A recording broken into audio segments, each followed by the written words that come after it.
بلش التحديث الجديد والكل بده يعرف امتى راح ينتهي وامتى راح تفتح اللعبة. فبما انك متحمس على التحديث الجديد خلينا نبلش بسرعة.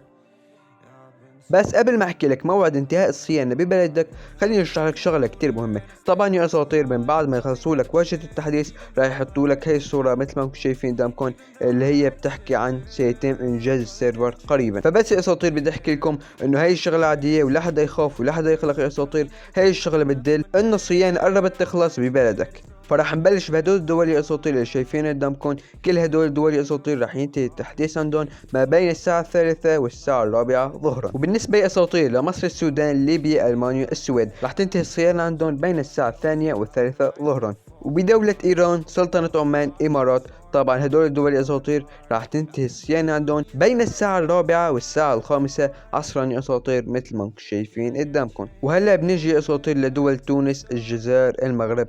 بهدول الدول يا اساطير راح تنتهي الصيانة عندهم اول تحديث بين الساعة 1 والساعة 2 ظهرا. طبعا يا اساطير اذا ملاحظين باغلب الدول عم تنتهي الصيانة بين الساعة 1 والساعة 5 عصرا يا اساطير، يعني اكثر من ساعة 5 ما عم يطول ابدا. والبلد يا اساطير اللي ما حطيت اسمها مثل ما انكم شايفين قدامكم، اقرا هاي الشي اللي قدامك وانت راح تفهم. يعني يا اساطير على سبيل المثال انا سوريا ما حطيت اسمها، بس لبنان وسوريا كتير قراب من بعض، فموعد انتهاء الصيانة بسوريا راح يكون نفس موعد الصيانة بلبنان، لانه هدول البلدين كتير قراب عن بعض. كمان انت عمال نفس الشي، شوف شو اقرب بلد لإلك وراح تكون الموعد نفس الشي.